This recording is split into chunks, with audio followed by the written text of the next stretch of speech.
Gentleman yields back. Chair now recognizes Mr. Fallon from Texas.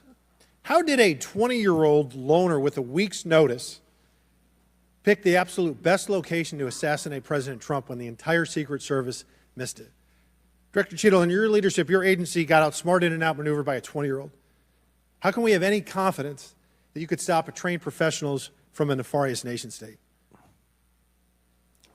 Those are absolutely questions that we need to have. I know they're questions, but the fact of the matter is we can't have that confidence. Director, do you have the ability personally, and do you have the authority to beef up security of any of your protectees? Yes, I do. Okay. So were you also aware there was a credible threat President Trump was facing? He was facing a heightened security threat to a foreign adversary? Yes. Okay. So given that there was an increased threat to President Trump's life, was he provided a full security complement akin to what a sitting U.S. president would receive? He was provided a full complement of security based on the threat assessment that we had. That's not my question. And the venue. My question is, if he'd been the sitting president, would he have had the same security he had on July 13th, or would have been beefed up? There is a difference between the sitting president. So your answer is he didn't. And continuity of government and the responsibility that we have. So he did not. Okay, there wasn't a CAT team, a full CAT team on site. There wasn't counter-surveillance teams on site. But this is the thing. You just said you had the ability to beef up the security. You knew about the threat, and you didn't. And that's as telling as it is chilling. We have satellite images from the Butler Fairgrounds. Have you visited the site? No, I have not.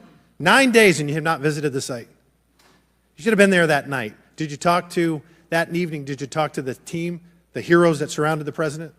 Did you call them that night? They were still operational work. So that's an answer is no. Did you call them the next day? President. Yes, I spoke with You called them the very next day, not the day of, or was it 72 hours after? I don't know the timeline, but I spoke with them. Okay, because you're under oath. Immediately following. I think it was 72 hours after. You waited 3 days. What is immediately clear is that there are a number of structures that need to be secured. Of these, Director, other than the first, immediate 4, what's the most dangerous site that should have been secured? Because Security 101, you got to mitigate the high ground.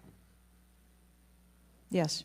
Okay. Do you know what the next most dangerous site, what was the closest structure to the president, other than the 4 immediate ones that you had your counter-sniper teams on? There are a number of structures around that event site. You know who the shooter knew? The shooter has visited the site 2 more times than you have, and he had a drone, and he picked the AGR building. So you said, do you remember in an ABC interview you did that you didn't have people on the roof of the AGR building because you were worried about safety because of the slope? I recall that statement. Okay. Does the Secret Service have written policy you can share with us about slope roofs? No. Okay. So why'd you act like there was one? Because is it your practice to comment on enormous events of enormous national implications when you're ignorant of the facts? That's rhetorical. So here's this thing with the slopes. You go all up to like 1812. You can go to a 112, which is about as flat as you can get without it being completely flat. And you're saying that there was a danger, safety concern there. But the problem is, Director, you put your counter snipers on a 312 roof, which is steeper than the 112. And by the way, the 112 is ADA compliant. You can build a ramp for a wheelchair on a 112 roof. So these are nothing but pathetic excuses, and they make no sense, and they're a bunch of cow dung. All the law enforcement I've spoken with over the last 9 days are amazed that the AGR rooftop was not secure. And you want to know why? Because it's dangerous. I have never had any long gun training in my life. I own an AR-15, and last time I shot it one time my whole life. It was 6 years ago. That is until Saturday, where we recreated the events in Savoy, Texas, where we recreated what happened in Butler. I was lying prone on a sloped roof at 130 yards at 6:30 at night. And I knew that he had a scope. I didn't know what kind, red dot or magnified. So I shot 8 rounds from both. You know what the result was? 15 out of 16 kill shots. And the one I missed would have hit the president's ear. That's a 94% success rate. And that shooter was a better shot than me.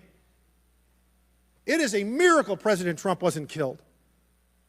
Corey Comparatore's life is over because that damn shooter made it on the roof. And it wasn't the roof that was dangerous. It was the nut job on top of the roof. You know what else is dangerous? I believe your horrifying ineptitude and your lack of skilled leadership is a disgrace. Your obfuscating today is shameful. And you should be fired immediately and go back to Garden Doritos. Mr. Chairman, I yield back.